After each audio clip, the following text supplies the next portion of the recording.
Hello viewers, welcome to my channel. আজ আমরা একটা বিশেষ জায়গায় ঘুরতে যাব, কিন্তু দেখতেই পাচ্ছ বাইরে প্রচুর প্রচুর বৃষ্টি পড়ছে। আমরা পৌঁছে গেছি পাটাবিন্দু মেলায়। এটা প্রতি বছর ঠিক বিজয়া দশমীর পর দ্বাদশী তিথিতে হয়, শিলদায় অরগন্দা বলে জায়গায়। এই পাটাবিন্দু মূলত ভৈরব থান বলে আছে, তার পুজো উপলক্ষে প্রতি বছর এখানে এই মেলা বসে। জনসমাগম দেখতেই পাচ্ছ, প্রচুর ভিড়। যেহেতু বছরে একবারই এই মেলা বসে, তাই এই ভিড়টা প্রচুর মাত্রায় হয়ে থাকে। প্রচুর ভিড় দেখতেই পাচ্ছ, প্রচুর লোক। বিশেষত এই মেলাটা সাঁওতালি উৎসব হিসেবেই হয়ে থাকে।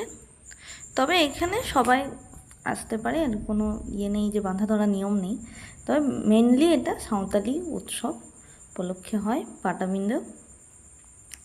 এই মেলার মূল আকর্ষণই হলো ভৈরব থান। তবে যেহেতু ওটা পূজাস্থল, তাই আমি ভিডিও করিনি সেই জায়গাটা। এখানেও প্রচুর বৃষ্টি হচ্ছে, দেখতেই পাচ্ছ রাস্তায় কত জল জমে আছে। তারপরেও আমাদেরকে হেঁটে হেঁটে যেতে হচ্ছে। মা মিষ্টির দোকানে দাঁড়িয়ে মিষ্টি কেনাকাটি হচ্ছে। দেখতেই পাচ্ছ যে প্রচুর ভিড়, রাস্তা দিয়ে প্রচুর লোক যাওয়া আসা করছে। আজ রাতে একটি যাত্রা হবে, সেই উপলক্ষে হয়তো এত ভিড়। আমরা যাত্রা দেখব না বলে বেলায় থাকতেই চলে এসেছি। রাস্তায়ও প্রচুর ভিড়, গাড়ির প্রচুর সমস্যা, প্রচুর। আমরা এখন মেলা থেকে বেরিয়ে পড়েছি। সামনে বাবার মা গাড়িতে যাচ্ছে, আর পিছনে আমরা যাচ্ছি, আমি আর ভাই। এখন সব মেলা দেখতে আসছে, আর আমরা এখন মেলা থেকে বেরোচ্ছি। যদিও রাতে একটা যাত্রা উৎসব আছে, তাই সেই জন্য আর কি লোকেরা ভিড় করছে।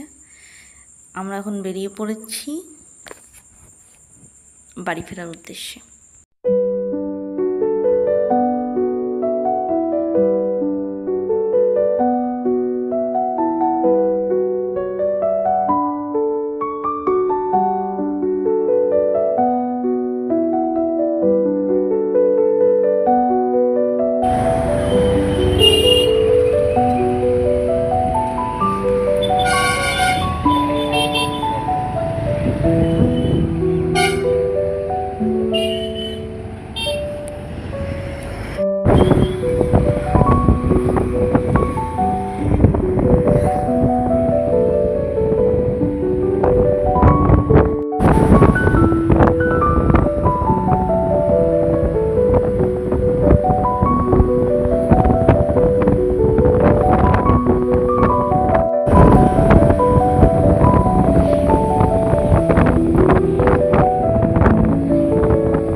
ফেরার পথে আমরা এই মালাবতী বন পাই।